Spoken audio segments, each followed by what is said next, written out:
Tüm ülkeyi derinden sarsan ve yüzyılın felaketleri arasında yer alan depremler sonrasında hem depreme maruz kalanlarda hem de dolaylı yoldan etkilenenlerde bazı psikolojik sorunlar ortaya çıkabiliyor. Bu sorunlardan birini de uyku problemleri oluşturuyor. Deprem sonrasında görülen belirtiler arasında yer alan uyku bozuklukları, kişilerde uykuya dalma güçlükleri, uykuyu sürdürme güçlükleri, erken uyanma, dingin uyanamama şeklinde görülebiliyor. Depremden sonra kişilerde ruhsal bir rahatsızlık olup olmadığından bağımsız olarak görülen bu belirtiler aslında bireyi ruhsal olarak korumaya ve kurtarmaya yönelik olarak ortaya çıkıyor. Ancak depremden sonra görülen belirtilerin kişilerin günlük işlevselliğini bozması ve bir aydan daha uzun sürmesi gibi durumlarda mutlaka bir profesyonelden yardım alınması öneriliyor. Memorial Ankara Hastanesi Psikiyatri Bölümünden uzman doktor Esengül Ekici, deprem sonrası görülen uyku problemleri hakkında şu önemli bilgileri verdi. Deprem sonrası akut stres bozukluğu görülebilir.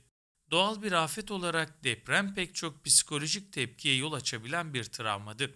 Bu psikolojik belirtilerin işlevsellik kaybına yol açtığı ve travmadan sonraki bir ayda görülmesi durumu akut stres bozukluğu ya da akut stres tepkisi olarak isimlendirilir.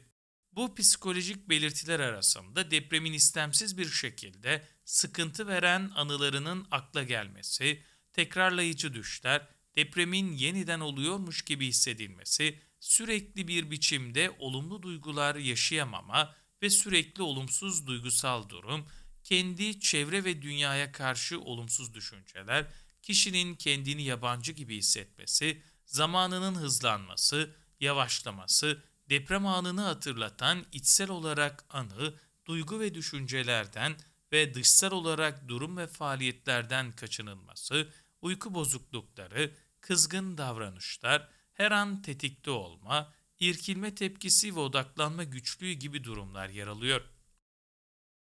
Deprem sonrası görülen psikolojik belirtiler bireyi korur. Depremden sonra bu belirtilerin ruhsal bir rahatsızlık olsun olmasın görülmesi normaldir ve ruhsal olarak bireyi korumaya, kurtarmaya yönelik tepkilerdir. Hayat boyu bir travma ile karşılaşma sıklığı %50 ile 60 oranındayken travma sonrası stres bozukluğu gibi bir psikiyatrik bozukluk olma olasılığı %8'dir. Bazı kaynaklara göre ise bu oran %2 ila 5 arasındadır.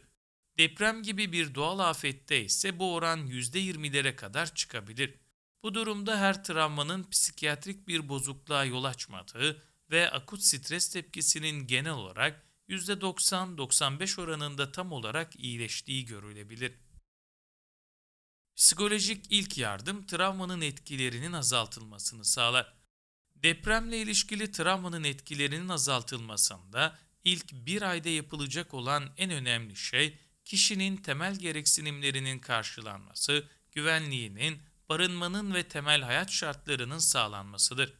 Bunlar psikolojik ilk yardımın ana kısımlarını oluşturmaktadır. Psikolojik ilk yardım bireyin duygularının dinlenilmesi ve anlaşılması, duyguya değer verilmesi ve bireyin yanında olduğunun hissettirilmesini içerir. Deprem korku ve kaygısı uyku bozukluklarını tetikleyebilir. Depremde travmaya doğrudan ya da dolaylı yollardan maruz kalan bireylerde, yani deprem bölgesinde kendi ya da yakını bulunanlarla yaşananlara dışarıdan tanıklık edenlerde görülen psikiyatrik belirtilerden biri de uyku bozukluklarıdır. Uyku bozuklukları uykuya dalma güçlüğü, uykuyu sürdürme güçlüğü, erken uyanma, dingin uyanamama, kabus görme, gece uyurken ani irkilme gibi durumları kapsamaktadır. Bu belirtileri yaşayan bireyler uykuda kendilerinin de depreme yakalanabileceğini düşünebilir, korkabilir ve kaygılanabilir. Depremden sonra yaşanan bu korku ve kaygılar kişinin uyku düzeninin bozulmasına ve uyku problemleri yaşamasına neden olabilir. Güvenli bir ortam ve uyku hijyeninin sağlanması uyku sorunlarını hafifletebilir. Toplumda örseleyici etki gösteren deprem varlığı kendisine maruz kalanları daha çok etkiliyor.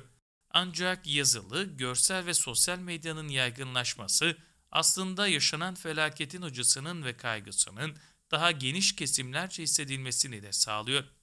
Depreme direkt maruz kalanlar başta olmak üzere bu felaketin acısını ve korkusunu içinde hisseden kişiler de ortaya çıkabilecek uyku sorunlarının çözümü için uygulanabilecek 7 önemli çözüm önerisini şöyle sıralayabiliriz. Güvenli ve sıcak bir ortam sağlanmalı. Yatma, kalkma saatleri düzenli olmalı. Uyku saatine yakın çay, kahve tüketilmemeli. Yatak odası karanlık, sessiz ve serin olmalı. Yatak odası başka bir etkinlik için kullanılmamalı.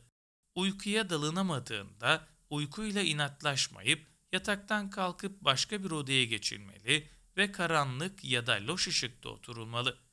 Eğer uykusuzluk kişinin günlük işlevselliğini bozacak düzeye gelmişse profesyonel yardım alınması önerilmektedir.